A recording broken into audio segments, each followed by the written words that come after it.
Halo teman-teman Marias Bun, sekarang udah jam sore. Selamat datang di program Marias Bun. Kali ini kita bahas apa yang naik di akhir-akhir ini.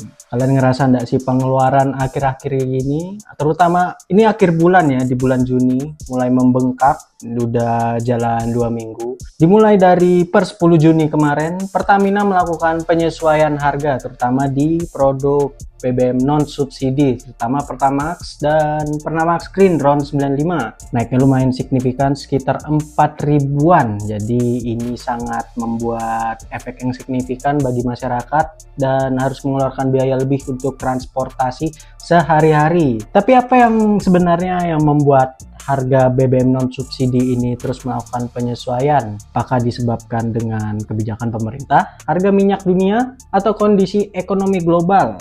Mari kita telusuri bersama. Harga BBM non-subsidi berbeda dengan BBM subsidi.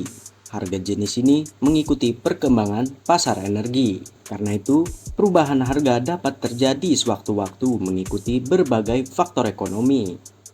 Faktor pertama adalah harga minyak mentah dunia.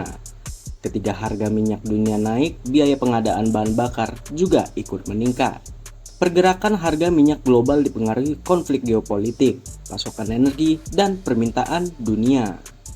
Selain itu, nilai tukar rupiah terhadap dolar Amerika Serikat juga mempengaruhi biaya impor minyak.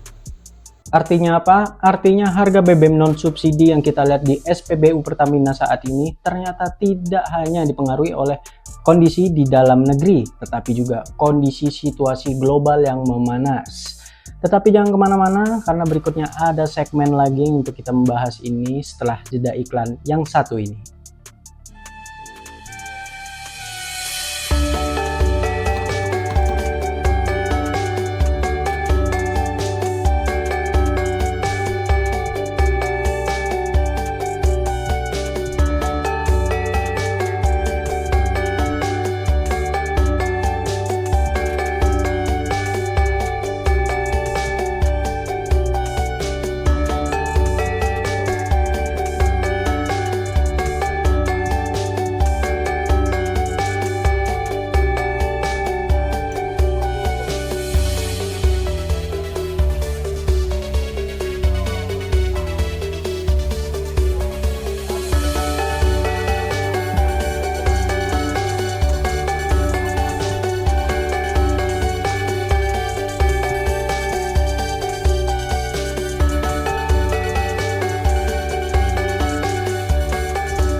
Pesan vanilanya 1.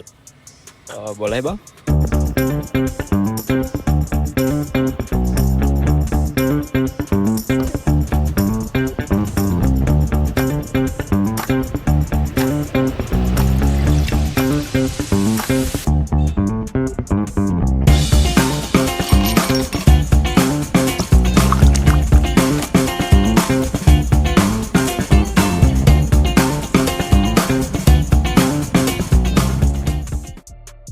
Di balik perubahan harga BBM, ada kelompok masyarakat yang merasakan dampaknya langsung.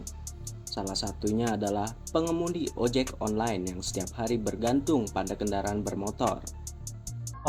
Jadi saat BBM naik itu yang pertama pasti bensin, apalagi jarak buat antar orderan itu kan juga beda-beda. Nah itu sangat berpengaruh sekali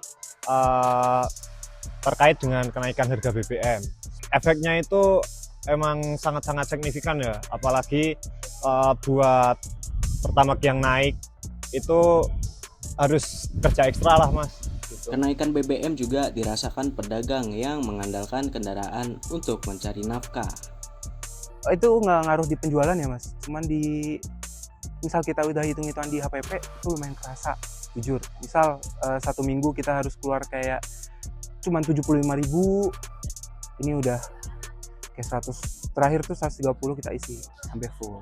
Kalau ngomongin pendapatan sih ya terima, cuman ya tetap ada kepangkas itu loh mas. Harga BBM non-subsidi di Indonesia sering dianggap mahal.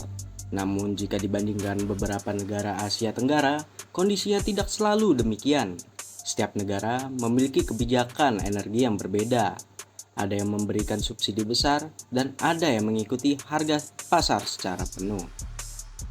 Perbandingan ini menunjukkan bahwa harga BBM tidak hanya dipengaruhi harga minyak dunia, tetapi juga kebijakan energi yang diterapkan masing-masing negara, seperti yang diterapkan Menteri Energi kita, Pak Bahlil. Tapi jangan kemana-mana, setelah ini ada segmen terakhir yang untuk kita bahas setelah jeda iklan yang satu ini.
Pesan vanilanya 1.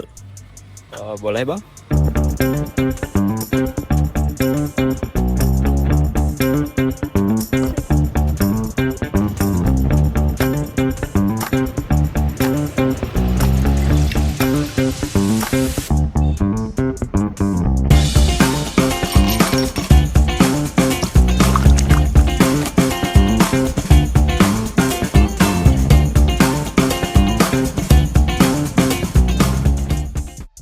Bagi mahasiswa, kendaraan bermotor masih menjadi sarana utama untuk menunjang aktivitas perkuliahan. Dari BBM naik itu ngaruh nggak sih sebenarnya, masnya waktu mau keluar nongkrong, ke kampus atau jalan kemana gitu? Ngaruh sih mas, soalnya ya itu tadi, soalnya aku sering keluar sama temen, terus sering PP pulang pergi ke rumah, jadi buat uang bensin bisa bertambah, makin bertambah. Kaget nggak sih pas mbaknya tahu BBM harganya tuh melonjak naik? Agak kaget ya, karena naiknya kan juga lumayan kerasa gitu sih. Apalagi aku pengguna Pertamax yang biasanya itu tuh kalau misalkan aku ngisi full itu mungkin 40 ribuan, terus sekarang ya ada kenaikan tuh di mungkin 50 ribuan ya kalau full gitu. Jadi ya tetap ngaruh gitu.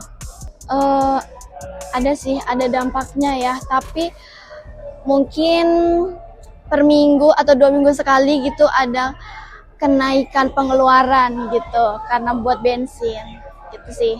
Ya harapan untuk pemerintah itu mungkin bisa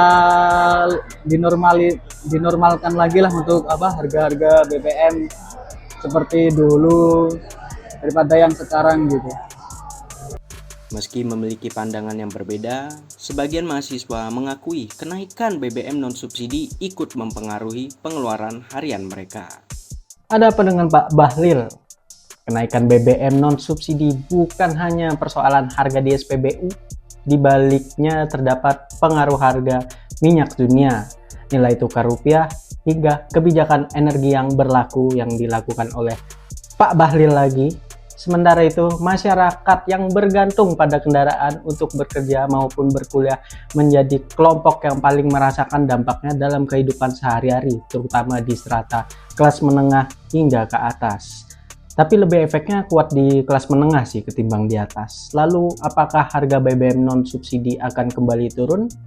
Kemungkinan tidak, tapi semua bergantung pada perkembangan pasar energi dunia dan kondisi ekonomi di masa yang akan datang. Saya Justinus Krenerit, pamit undur diri. Terima kasih telah mengikuti Ari Asbun hari ini. Sampai jumpa di episode berikutnya yang kita akan bahas berikutnya dengan informasi yang menarik dan bermanfaat.